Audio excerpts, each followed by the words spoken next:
काफिर, मलेच्छ, अजीवक, दानव, राक्षस, नास्तिक, ये सारी की सारी नेगेटिव कंसेप्ट्स अलग अलग धर्मों में अलग अलग तरीके से इस्तेमाल की गई है। जैसे कि कई सारे मुस्लिम काफिरों को नफरत की निगाहों से देखते हैं, हिंदू लोग मलेच्छ कहते हैं मुसलमानों के लिए और उनसे नफरत करते हैं। अजीवक को तो पूरे हिंदुस्तान से ख़त्म ही किया गया है, स्पेशली जैन और बौद्ध समाज जिससे नफरत किया करता था।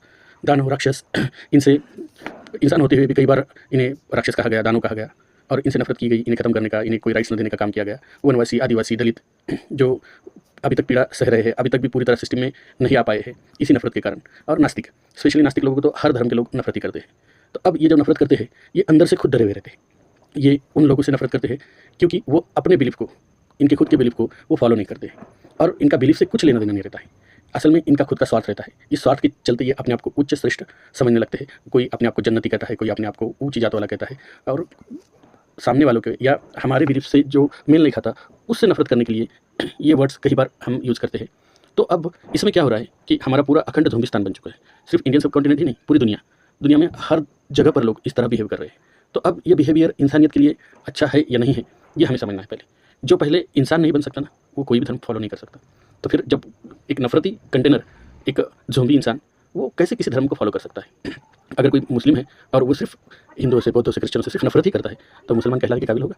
कोई हिंदू है जो मुसलमानों से या हिंदुओं से या बौद्धों से या दलितों से, निचले जातियों के लोगों से या क्रिश्चियन से या दुनिया के बाहर के लोगों से नफरत करता है तो क्या वो हिंदू या सनातनी कहने के लायक होगा? यही कहानी बौद्ध, जैन और क्रिश्चियन, बाकी सभी धर्मों की है, जिसमें कुछ धर्म माइनॉरिटीज़ में है, कुछ संख्या में ज़्यादा है। अब संख्या में कितने हैं उस पर निर्भर नहीं करता है कि वो धर्म सही है या गलत है। करोड़ों फॉलोअर रहने के बावजूद भी वो धर्म गलत हो सकता है। और वो धर्म गलत है या नहीं है ये कहने से बेहतर है ये जो धार्मिक लोग हैं ये गलत हो सकते हैं। धर्म तो हर धर्म हो, हर मज़हब हो, जो भी धर्म है ये अच्छा ही सिखाता है लोगों ने कैसे अच्छे से बिहेव करना और कैसे संगठित रहना। ये सिखाने का काम हमारा जीवन कैसे जिए, जन्म से लेकर मृत्यु तक, ये सभी शिक्षाएं धर्म, मजहब, धर्म देने का काम करता है। लेकिन फिर भी लोग इसका सही इस्तेमाल करने के बजाय नफरती कंटेनर बने घूम रहे हैं और इन्हें लग रहा है कि ये लोग गैर बिलीफ, अदर बिलीफ के लोगों को ख़त्म करके ही यहाँ पे सुकून पैदा कर सकेंगे। हर बिलीफ के लोगों को लगता है कि इस फसाद की जड़ सिर्फ अदर बिलीफ वाले लोग ही है। और जब फिर ये नफरत का भी स्पेशलाइजेशन होते रहता है, फिर अंदरूनी अंदर भी नफरत करते हैं। कि एग्जांपल देखा जाए तो हिंदू जो अंदर ही अंदर बटे हुए हैं, 4 वर्णों में रहा तो वो एक दूसरे को नीचा दिखते हैं। मुस्लिम में है जिसमें शिया, सुन्नी, देवबंदी, बरेलवी, पता नहीं क्या क्या है और भी बहुत सारे फिरके जिसे कहा जाता है। क्रिश्चियन में भी वैसा ही है, कैथलिक है, ऑर्थोडॉक्स है, पता नहीं और भी क्या क्या है।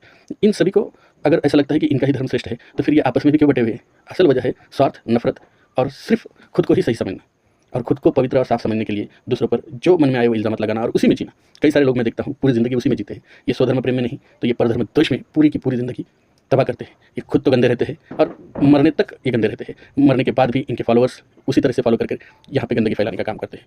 अरे छोटी सी ज़िंदगी है, हमें तो मोहब्बत करने के लिए भी टाइम नहीं मिलता है, पता नहीं लोग नफरत के लिए कहाँ से टाइम निकालते हैं। बस, थैंक यू।